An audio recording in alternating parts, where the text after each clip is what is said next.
R06. R06, la radio du pays niçois. La radio du pays niçois.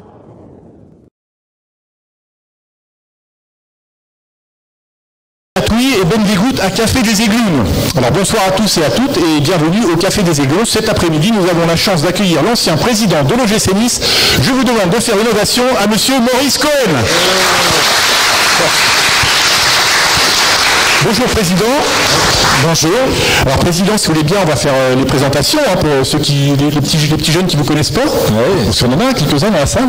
Alors vous êtes né le 26 avril 1955 à Rabat et vous avez été président de l'OGC Nice de juillet 2002 à septembre 2009. Exact. Et puis vous êtes arrivé à Nice, vous êtes arrivé en provenance du Maroc à 4 ans à Nice. Alors racontez-nous un peu cette arrivée à Nice, comment ça s'est passé. Je suis né à Rabat et mes parents ont quitté le Maroc quand j'avais 4 ans. Vous m'entendez ou pas? Mettez le micro bien proche. Voilà. Quand j'avais 4 ans, je suis venu à Nice, c'est pour ça que je me sens très très niçois. D'accord. Et par contre, alors racontez-nous un peu, je crois que vous avez commencé au Cavigal, à jouer à 6 ans au foot au Cavigal. J'ai commencé, j'étais à Rissot, je jouais à l'assu à l'époque, c'était du scolaire, et j'avais un professeur qui s'appelait Léon Nathalie, qui s'occupait de l'équipe de foot, et qui était aussi animateur, qui était à l'époque, c'était pas le Cavigal, c'était le Casino, puisque le Cavigal, ça a été la fusion de 3 clubs, Casino, Gallia et Victorine, d'où les syllabes Cavigal. Et donc j'ai commencé à jouer au Cavigal, au Casino la première année, puis après il y a eu la fusion, Cavigal, et j'ai joué, j'ai été jusqu'au Critérium Junior de l'époque. Donc jusqu'à 18 ans? Oui, jusqu'à 18 ans. J'étais défenseur central. Rugueux, hein, on m'a dit. Rugueux et agressif, sur le ballon, mais pas sur l'homme. Et après, j'ai arrêté de jouer. J'ai joué, moi, dans mon équipe, je jouais avec Daniel Sanchez, qui jouait avec nous. Qu'on a reçu ici. Oui, parce qu'il il était un peu plus âgé, lui, mais c'était une année où on avait eu une modification des dates de naissance dans les catégories. Et après ça, je me suis arrêté. J'ai joué avec le Crédit Commercial de France, amicalement, et j'ai commencé à entraîner les petits du Cavigal. J'ai entraîné les débutants, les poussins, les pupilles, les minimes. On a été champion poussin, champion pupille, champion minime de la Côte d'Azur. Et on avait même été à l'époque au Parc des Princes, parce qu'il y avait un tournoi qui s'appelait le tournoi de la Vache qui rit. Et avec mon équipe, on a été en finale. D'accord. On a été en finale et on a perdu malheureusement en finale. Encore, on va dire, avec les petits du Cavigal. Vous entendez bien, Maurice? Oui. Si on mettait un petit peu plus près, il n'y a pas de problème. N'hésitez pas. Alors on se souvient tous, pas plus âgés d'entre nous, mais enfin, on se souvient tous pour ceux qui ont vécu la saison 2002. Voilà, la fameuse montée de Ligue 2 à Ligue 1. Et donc là, vous reprenez le club, il est en liquidation. Rappelez-nous un petit peu comment ça s'est passé pour l'histoire un peu de des joueurs qui abandonnent les primes, etc. Enfin voilà. Ouais. Non, d'abord l'histoire, c'est que le club était en difficulté. Il était devant le mandataire ad hoc à l'époque, un juriste, où il y avait pratiquement le dépôt de bilan, puisqu'il avait été abandonné, ce club, par les anciens propriétaires qui étaient les Marseillais, Cano, Cassone, Mourad, etc. Et là, c'était le CFA, on nous promettait le CFA, je crois, non? Et là, on nous promettait le statut amateur. On était complètement... on redémarrait en 4e division. Et donc, moi, j'avais un ami qui s'appelait, qui est décédé, paix en son âme, qui s'appelait Jean-Luc Bellet, qui était le directeur général du club à l'époque, et qui m'a téléphoné. Il m'a dit, écoute, on est en grande difficulté, le club, il va partir au dépôt de bilan, parce que juste avant, il y avait beaucoup de sociétés qui étaient intéressées, mais ça n'a jamais été au bout.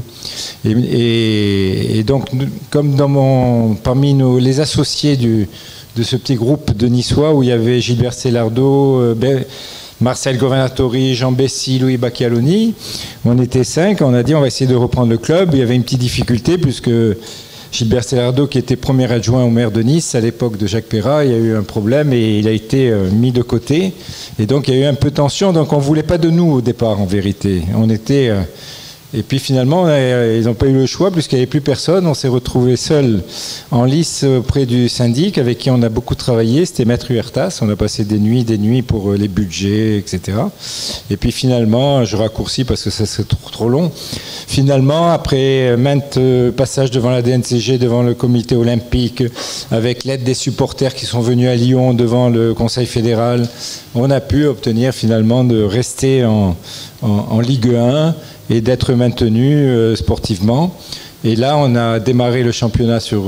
il y avait 7 joueurs prêtés d'ailleurs. Hein. Il y avait 7 joueurs prêtés. Vous n'avez pas les moyens d'acheter des joueurs, donc c'était... on n'avait pas beaucoup de moyens. Rappelez-nous un peu les joueurs prêtés. Enfin, on avait mis juste l'argent avec les associés, on avait mis de quoi payer les dettes pour redémarrer à zéro, mais on a redémarré à zéro.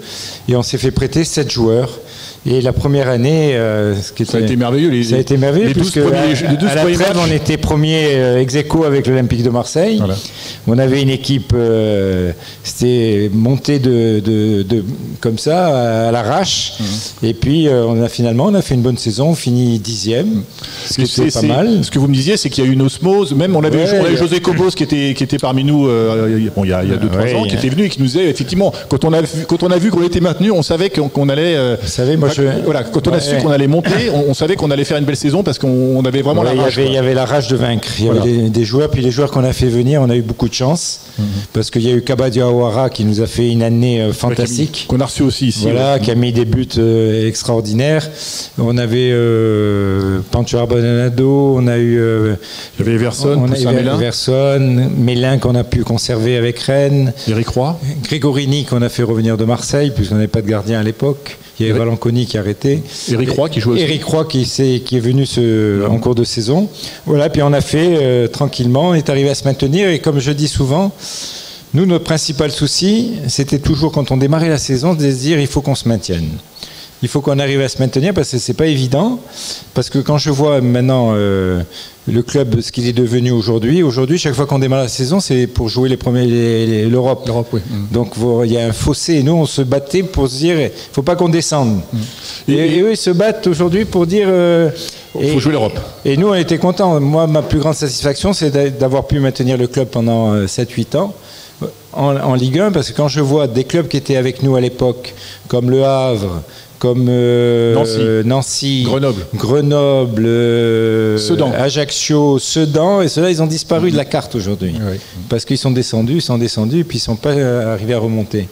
Et moi, c'était mon souci principal, et c'est pour ça que des fois, je trouve les supporters sévères avec nos équipes en ce moment, parce que aujourd'hui, on joue l'Europe, quoi. On est là dans les premières places, et nous, à l'époque, on se faisait le souci d'ailleurs, on faisait un budget toujours sur la 17e place. Mais c'est vrai que comme on s'est eu au téléphone avant pour préparer un petit peu l'interview, comme on se disait, si en début de cette saison, on nous avait dit qu'à 2 journées de la fin, on jouerait l'Europe, 4e, 3e ou 2e place et qu'on fasse une finale de Coupe de France, finalement, on aurait signé tout de suite. Alors que là, on est un peu déçu avec cet épisode de Coupe de France. Mais moi, je trouve qu'on fait une super saison. Je veux dire qu'on fait une super saison. On n'a pas gagné la finale, elle nous reste en travers, c'est la 2e. Mais mis à part ça, on a une équipe qui joue, on a une équipe qui a gagné pour aller en finale. Ils ont quand même éliminé l'Olympique de Marseille, ils ont éliminé le Paris Saint-Germain. Lyon aussi. Et Lyon. Sur tapis vert. Hein. Voilà, ouais, mais bon, c'est surtout Marseille et Paris qui étaient importants. Ouais. Donc on se retrouve là en finale. Bon, on a loupé la finale, mais c'était beau quand même d'arriver jusqu'en finale. Et puis là, on est 4e, on risque de jouer peut-être la 3e ou la 2e place. Et donc je trouve que c'est une super saison, quoi. Alors on va revenir à votre époque. Alors Roger Ricor, vous me disiez, il a eu un rôle primordial, le directeur sportif. Roger Ricor, il a eu un rôle... Qu'on a reçu aussi ici au Café des Aiglons. On doit attendre. Voilà. Il a eu un rôle important. C'est dans chaque club, il faut qu'il y ait une entente, une osmose entre le staff technique, l'entraîneur, le directeur sportif et le président. Donc moi, je me mêlais jamais du sportif, si ce n'est que financièrement. Et voilà. Et Roger, il a toujours d'ailleurs, parce qu'il n'a pas perdu. Il avait le nez pour aller trouver, dégoter des joueurs sans trop d'argent, parce qu'on n'avait pas beaucoup d'argent. Et il est allé chercher Ederson avec un prêt. Brésil, il nous appartenait à 50% après, mais bon. Ederson, il est allé chercher Ospina à Manille. Quand il était à Manille, il m'appelait, il me disait: président, je ne sais pas si je vais pouvoir rentrer, on va m'enlever, on va me tuer peut-être. Et puis il est revenu avec le joueur. Et Ospina, ça a été une belle recrue. Hein. Oui, parce qu'il passait juste derrière Hugo Lloris. Oui, Hugo Lloris, fait signer, c'est vous qui l'avez fait signer. Qui a fait signer son premier contrat professionnel. Donc il fallait quelqu'un avec de la stature derrière. Il est resté chez nous 2-3 ans. Et puis après, il a fallu trouver un gardien. Il est parti à Lyon. Il fait une belle carrière.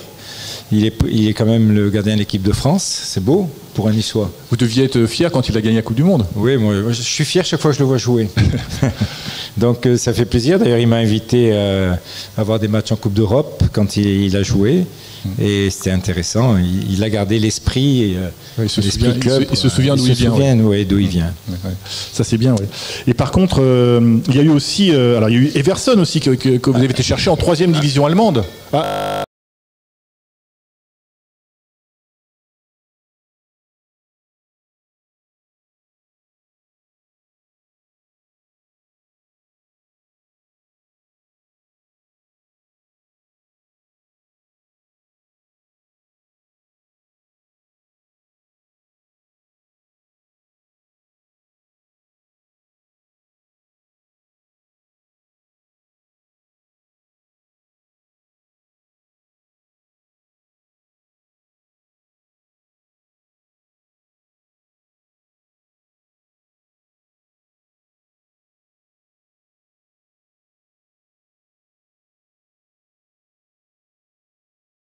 Et puis voilà, et il était dans le bureau quand on a reçu l'acceptation d'être maintenu. Bah oui. Il était là, mais il serait resté là si on avait été peut-être en national, puisque lui il jouait dans des clubs amateurs en Allemagne. C'était pas un joueur pro et il nous a fait des saisons magnifiques.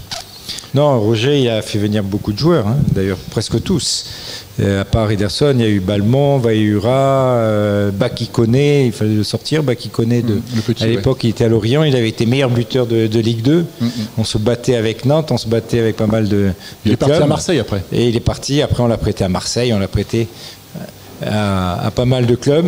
Et puis vous me disiez que vous avez fait, il fallait faire rentrer un petit peu d'argent dans les caisses et que quand vous avez vendu Ederson et Lloris, vous les avez vendus assez cher d'ailleurs. On a fait la plus belle transaction de l'époque, on avait vendu pour 24 millions d'euros. C'est pour ça qu'on s'était permis d'acheter Loïc Rémy, qui nous avait coûté 8 millions d'euros à l'époque. Mais c'était une bonne... je salue mon ami Georges. Ah, voilà. Georges. On peut l'applaudir d'ailleurs. Ouais. Bienvenue Georges. Voilà, supporter numéro 1 de l'OGC Nice. Ça va Georges? Vous allez bien? C'est pas que numéro 1, c'est... Bonjour président, je vous fais la baguette. C'est mon supporter préféré. Vous voulez dire un petit mot avec Maurice? Il parlait du joueur qu'il a acheté 8 ou 9 millions, Louis Rémy, mais moi il m'a payé entre 40 et 50 millions. Giorgino. Va t'asseoir, Georges. Alors Georges, peut-être vous pouvez nous raconter que vous pouvez peut-être nous dire un petit mot sur. Il paraît que vous avez invité le président chez vous à manger, qu'il a accepté. Grâce à Dieu. Alors racontez-nous ça. Prenez le micro, vous nous racontez un peu cette histoire. Comment ça s'est passé alors? On est descendu dans le Nice pour acheter la viande. La boucherie, je ne me souviens plus de la boucherie. Mais une bonne boucherie. Bah oui, quand même. Et ma femme, elle lui a fait un repas d'enfer. Et on s'est régalé, on a passé une super soirée. Alors pour raconter... aussi. Eh oui. Roger aussi. Et d'abord quand on est arrivé, Georges il avait mis devant le kiosque, en bas de chez lui il y a le kiosque à Saint-Roch. Le tabac aussi. Il avait mis la table avec les apéritifs et il appelait comme ça, il dit venez, il y a le président qui est là, venez président. Et tout le monde l'a accueilli, même dans le tabac, il était acclamé. Ouais, j'ai dit mais on fait pas de politique, Georges, qu'est-ce que tu nous fais venir comme ça? Et après on est monté chez lui, il y avait, c'est vrai, un bon repas. C'est au 7e ciel, c'était que du bonheur. Que du bonheur. Il est resté 7 saisons, comme par hasard. Alors c'était quoi le menu alors? Non, on se rappelle plus. Non, mais il y a une anecdote qui est sympa. Parce que Georges, il me dit, président, venez sur le balcon. Je dis, tu vas pas me jeter du balcon, Georges. Non, venez voir, président. Et je me mets au balcon et il me dit, regardez en bas, sur le toit du kiosque, il avait fait peindre l'aigle de l'OGC Nice. Le kiosque à journaux, il y avait eu l'aigle de l'OGC Nice, puisque pour la saison 2003-2004 et 100 ans de l'OGM, j'avais fait le grand chelem, 38 journées sur 38, plus les matchs de la Coupe de la Ligue et un match de Coupe de France. Et comme j'ai fait le Grand Chelem, M. Cohen, le président, il m'a offert le coup d'envoi de Nice-Auxerre, le 23 mai 2004. Vous êtes parti avec le ballon. Et il est parti, il a marqué le but. Le ballon jusque... La semaine, il m'a passé le ballon, j'ai trouvé boum song, Mexès, et j'ai mis un but à Fabien Coll. Et par contre, alors, vous veniez souvent à l'entraînement avec vos chiens. Comment ils vont vos chiens? Et Vous en avez d'autres peut-être? non, mais déjà, c'est pas des chiens, c'est des chiennes. Parce que la maman, elle a fait 5 filles, ils sont nés le 8 mars pour la fête de la femme. Et ils ont fait 10 ans, là. Oui, et Kiki Chippy. Les chippies. Yes. Bon, merci, Georges. Merci. Vous allez aller sur À la- tout à l'heure avec- Merci. avec Maurice, alors. Sans problème. Ouais. C'est un honneur. Merci Georges, on peut l'applaudir pour cette anecdote. Voilà, on a bien rigolé. Alors on va revenir un petit peu. Alors là, il y a eu, vous avez eu pas de très bons souvenirs. On va parler un petit peu des. On On a fait une erreur en 7 Voilà. ans et demi de recrutement. Deux. Non, une seule. Enfin moi je dirais deux moi. Pourquoi la deuxième? Matt Moussilou et Didier Nicole. Oli Nicole. Non, les Nicole, c'est différent. Non, mais c'est surtout Matt Moussilou. Ah, il dit trois. Pourquoi trois? Et un Koskas. Oui. Ouais, non, c'est pas une. C'était moyen, ça. C'était pas. Exactement, mon ami Georges. Non, on a fait de tout le recrutement. Globalement, on s'est bien débrouillé. On a fait de belles ventes. On a pu acheter des joueurs. On réinvestit. Chaque fois qu'on vendait, on réinvestissait sur les joueurs pour pouvoir avoir la meilleure équipe possible. Et on a fait une erreur avec mais Matt Moussilou qui nous a. Il nous a déçus parce qu'on l'avait suivi à Lille, il avait marqué beaucoup de buts, il avait joué à Champions League. Quand il a fait la préparation avec nous en Suisse, on a fait des matchs amicaux contre des équipes espagnoles, il a marqué des buts magnifiques. Et quand il est arrivé là, bon, à son excuse, il avait eu un souci avec son frère. Il a eu un frère qui a été en prison parce qu'il avait fait un casse. Et donc, il était un peu déboussolé aussi. Et donc, ça n'a pas arrangé les choses. Et le coach Antonetti, qui était assez sévère, au bout de 2 mois, il m'a dit, président, il faut le faire partir, c'est une catastrophe. Et donc, on l'a fait partir, on l'a prêté à des clubs qui ont cru en lui, comme nous d'ailleurs. On l'a prêté à Saint-Étienne, on l'a prêté à l'Olympique de Marseille, on l'a prêté dans à un club en Suisse. Voilà, et ça a été l'échec, mais bon, ça. Après, on peut pas tout bien faire. non, puis après, je veux dire, il y a quand même très peu de clubs qui font des recrutements où il y a 100% de réussite. Regardez Lyon cette année, par exemple, c'était une catastrophe. Il y en a pas eu, le football, c'est comme ça. Même au On peut pas PSG, tout même au réussir. PSG cette année, toutes les recrues qu'ils ont fait, ça n'a pas été terrible. On hein. peut Enfin, pas bon, tout bref. réussir. Donc on peut pas toujours. Alors.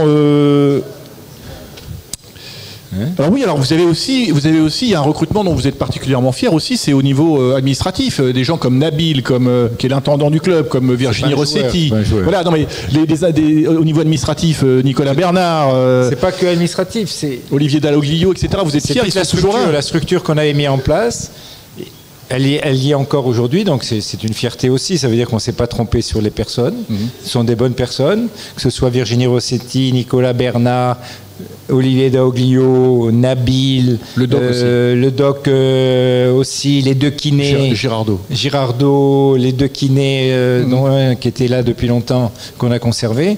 Non, donc c'est une satisfaction de les voir encore là et ils ont su élever leur niveau et être à la hauteur du club qui est devenu aujourd'hui l'OGC Nice. Alors on a parlé des mauvais souvenirs, on va parler des bons souvenirs, ce fameux 4-3. Alors Georges d'ailleurs était impliqué un peu dans ce 4-3. Georges, l'histoire, mais je l'ai raconté déjà, mais je peux. Oui, mais vous l'avez raconté à la radio et à ce matin. Là, c'est pas pareil. Devant les supporters, on veut rigoler un petit peu. Georges, il est venu me voir, il m'a dit, président, ce match, on va le gagner, président. Je vais mettre le costume de mariage. Oui, on va le gagner, président. Et c'est ça. Et alors, Georges, il vient comme ça, il crie comme ça, président. Ça, c'était à l'entraînement déjà. Et on va à Monaco, on arrive à Monaco et Georges, il était assis à côté. Attends, Georges, je parle. Hein. Et alors, Georges, on arrive au stade à Monaco. À l'époque, il y avait le prince Régnier, le prince Albert, il y avait le maire de Nice, il y avait toute la. Et Georges, il dit bonjour Albert. Et Georges, il arrive en criant comme ça, président, on va gagner. Là, tous les gardes du corps qui se mettent au milieu, j'ai dit non, mais c'est pas grave, c'est un bon gars, il n'y a pas de souci. Et donc, on joue à la mi-temps, on est 3-0. Il vient à la mi-temps, il me dit président, on va gagner, vous faites pas de soucis, on gagne. J'avais que lui qui croyait. Hein. C'est une question de temps, il restait 45 minutes. Il n'y a que lui qui a cru. Hein. Vous avez travaillé l'imitation pendant combien de temps? Franchement, Non, c'est naturel. Naturel.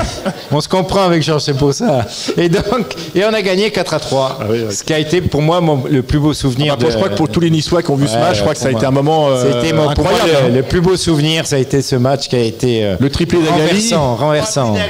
Et après, et Marama et Varirua le dernier, je crois. C'est ça. Et après, il y a d'autres bons souvenirs, mais celui-là fait partie des très très bons souvenirs. Il y a la finale de la Coupe de la Ligue aussi. On a fait la finale et il m'a offert, comme j'ai fait le Grand Chelem, il m'a offert le déplacement à Ajaccio. Et ils m'ont mis au retour et j'étais dans le cockpit. Et l'avion, il a pris un trou d'air et Marama, il a eu la peur de sa vie. Il a dit « Sortez Georges du cockpit !» Et c'est vrai, hein, c'est pas une histoire. Hein. On l'avait emmené avec nous dans l'avion privé des joueurs parce qu'il avait fait le Grand Chelem. Bah oui. Il avait fait tous les matchs, tous les déplacements. Il était avec nous, pas avec nous, mais il était à part, mais il venait à tous les déplacements. Et il y a des fois dans des stades, dans la tribune réservée aux supporters, il n'y avait que 2 personnes. C'était Georges et un ami à lui. Il n'y avait personne d'autre, mais lui, il était là. Grand Chelem, il a fait, Georges. Je vois qu'il y a son épouse qui est là. Qui m'a soigné quand je me suis fait opérer à la clinique. Parce que quand j'ai fait le Grand Chelem, tout le monde me disait qu'il me fait et on va remettre la coupe à Georges. Et le président, il a dit non, Georges, il faut même pas une médaille au chocolat. La coupe, c'est pour sa femme. Parce que pour le supporter, elle est forte. Ah, ça c'est bon souvenir. Voilà. Ouais. Et puis alors vous me disiez au téléphone que président c'est une histoire de fou et de foot, mais bon parce que c'est vrai que on est 24-24. C'est une histoire de malade. Il faut être fou pour être président, ça c'est sûr, parce que ça s'arrête jamais. Quand le championnat il démarre, il faut être là. Quand il est en décembre, il y a les transferts. À la fin de saison, il faut recomposer l'équipe, le staff. Ça s'arrête jamais. Donc c'est une histoire de fou. Il faut être passionné. Moi, j'ai été passionné. Je le suis toujours. Je suis le club avec beaucoup d'attention. Mais c'est une histoire de fou. De fou. Il est fou à Felou.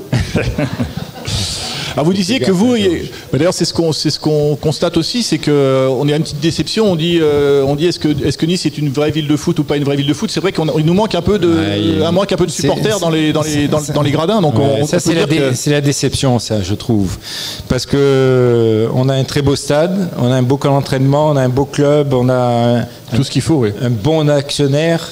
On a un bon président, donc je trouve qu'on a tout.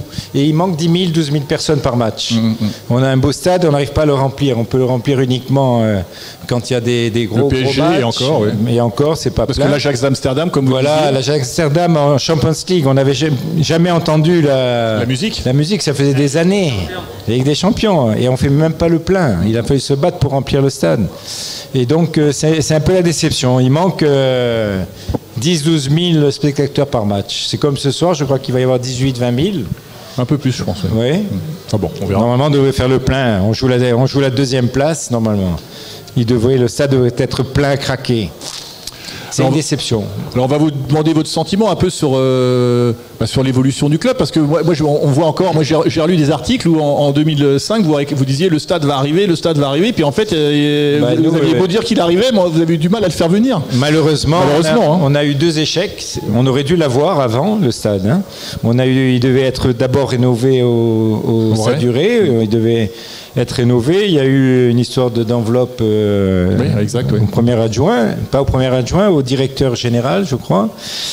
Donc il a été annulé. Puis après, il y a eu le deuxième stade qui était aussi prévu à Hermann. On avait fait les projets, on avait travaillé, etc. Mais là, il a été annulé par le préfet, etc. Et puis, donc on a dû, pendant ces 7 ans, on a travaillé sur 2 dossiers, parce que chaque fois, on travaillait avec les architectes pour obtenir ce qu'on voulait. Et puis finalement, il a été fait. L'essentiel, c'est qu'il soit là aujourd'hui.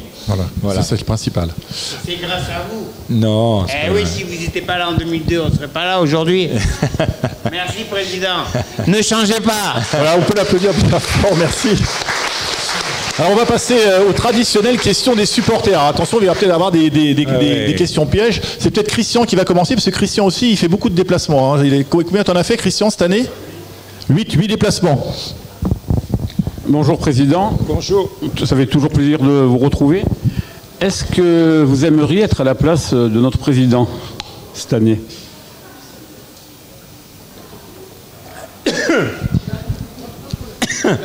Je m'étouffe. Mais ma femme qui est là, elle serait pas contente.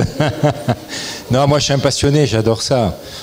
Pas être à sa place, non, il le fait très bien. Moi je trouve que ce qu'a fait Jean-Pierre River depuis qu'il est arrivé au club, c'est fabuleux. Il a construit un camp d'entraînement, on n'en avait pas. Il a développé, il a trouvé l'actionnaire solide. Donc non, moi au contraire, je suis content de voir ce qu'il a fait et je le soutiens à 2000%. Et à l'époque où vous étiez président, est-ce qu'il y a quelque chose que vous auriez aimé faire et que vous n'avez pas pu réaliser, quoi, mis à part le stade? Ouais, non, il y a le stade, il y a le camp d'entraînement qu'on a amélioré à l'époque. On a amélioré parce que quand on est arrivé, il n'y avait plus rien dans ce club. Donc on a amélioré les vestiaires, on a amélioré les pelouses, on a essayé d'améliorer, mais il fallait avoir des outils et les moyens nécessaires pour pouvoir faire un camp d'entraînement, comme il a été fait là, avoir un stade pour être une grande équipe. Aujourd'hui, je considère qu'on a tous les ingrédients pour être un grand club européen. Donc on a tout. Il nous faut maintenant y arriver progressivement. Et donc ce soir, Nice joue une place en Coupe d'Europe. Vous pensez qu'on va se retrouver à quelle place? En Champions League ou en Europa League? Écoutez, vous savez que le football, c'est pas une science exacte. Hein. Vous avez vu Nantes qui bat Rennes, alors que Rennes aurait pu jouer la deuxième place. Ça va dépendre des résultats des autres, mais si on joue une Coupe d'Europe déjà, c'est bien. Si on peut jouer la Champions League, c'est mieux. Mais on peut très bien finir 3e comme on peut finir 4e. Ouais, l'essentiel, c'est d'être dans les 4 premiers. Ça serait bien, même dans les 5, mais si on est 4, c'est mieux. Bon, moi, je pense qu'on va finir 3-4. Moi aussi. Moi, j'espère. Je pense que Marseille va faire le travail, j'espère. Alors, Benji. Bonsoir, Monsieur le Président. Bonsoir. Tout d'abord, j'aimerais vous remercier parce que grâce à vous, l'OGC Nice existe encore. Voilà, j'ai commencé à supporter le gym quand vous étiez président, j'étais tout petit. Donc ça me semblait normal de venir vous remercier parce que vous avez fait en sorte de faire vivre une passion chez moi comme beaucoup d'autres jeunes. J'ai une petite question au niveau de l'effectif. Quel joueur vous préfériez à l'époque où vous étiez président? Quel joueur je préférais? Ouais. Je les aimais tous parce qu'ils se donnaient tellement à fond, les mecs. C'était des battants, hein, que ce soit Pancho Balado, Sami Traoré, Pamaro, qu'on a oublié tout, Balmont, c'est des joueurs extraordinaires, Vaïura, ils donnaient tout sur le terrain.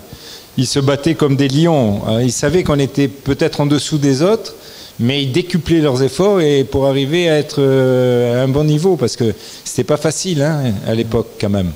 Et donc préféré, non, j'ai eu des affinités plus particulières avec Hugo Loris parce que d'abord je connaissais son père, donc c'était un ami, donc il était au club et on lui a fait signer son premier contrat, donc c'est une grande fierté après de voir ce qu'il est devenu aujourd'hui.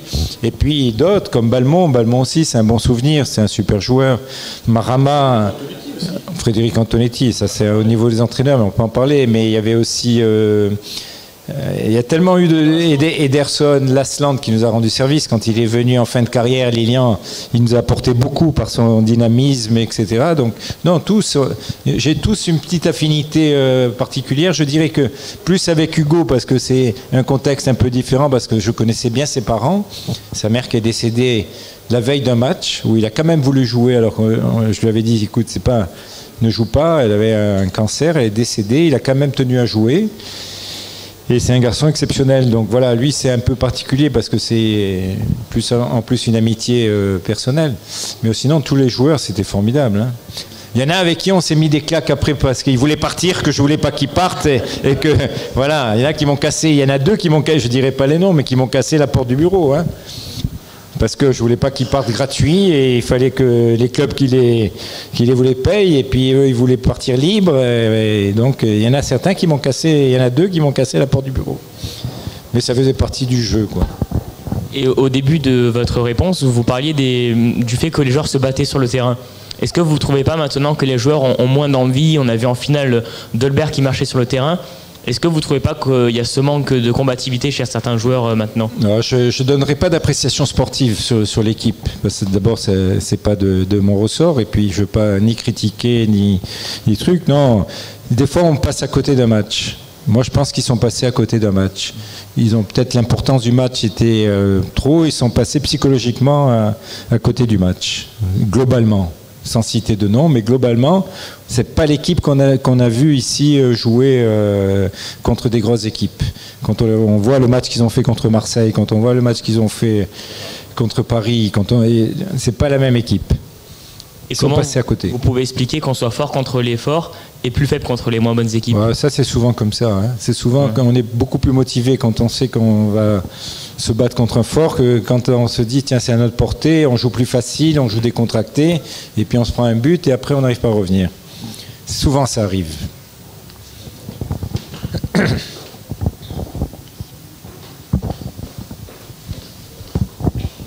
Bonsoir, Président. Bonsoir. Petite question assez pertinente. Pensez-vous que vous auriez pu éventuellement, à l'époque, faire jouer beaucoup plus de jeunes qui venaient du centre de formation ou de les faire revenir quand ils partaient ailleurs?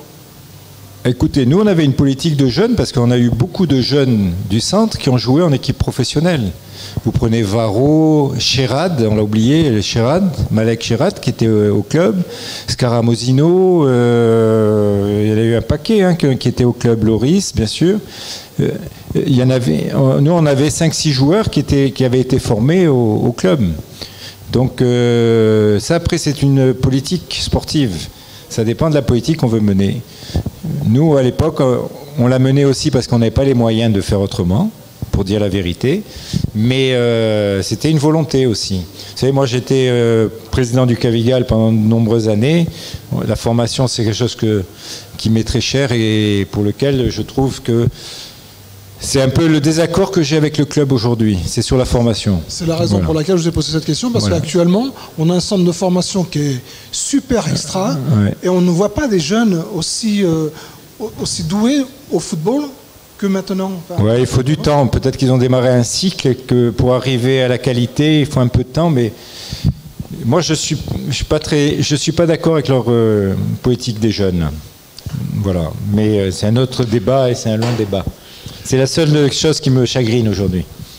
Alors, Président, on va terminer cette interview. Alors, au niveau, on va parler un peu de votre activité professionnelle, parce que vous travaillez beaucoup sur Monaco, je crois. Je travaille toujours. Voilà. Vous travaillez sur Monaco. Et donc, vous avez votre vie personnelle sur Nice et votre vie professionnelle sur Monaco. C'est ça. Depuis 40 ans, je fais 40 ans de vie professionnelle à Monaco, avec la petite intermède de l'OGC Nice pendant 7 ans et demi. Et donc, ça a toujours été comme ça. J'habite Nice. Je suis niçois, mais j'ai, pour des raisons professionnelles, qui m'ont amené à Monaco et j'ai développé mes activités à Monaco. Donc je suis un niçois expatrié à Monaco, professionnellement, parce que sinon ma vie est à Nice. Voilà. Écoutez, on vous remercie pour cette interview, on vous applaudit bien fort, on vous souhaite le meilleur pour la suite de votre agenda. Voilà, puis on va passer aux petites dédicaces et puis aux photos. Je les ai fait déjà avant, mais il va y en avoir d'autres. Ah bon, d'accord. Il y en a d'autres qui n'ont pas eu les petites cartes, voilà. Puis merci à... Hola, mia bella Nisa, regina dei flu, li tiu vittorisa, io canterai tu giù, cantai di montagna, io tiu tan rideco, li tiu verdi campagna, li tiu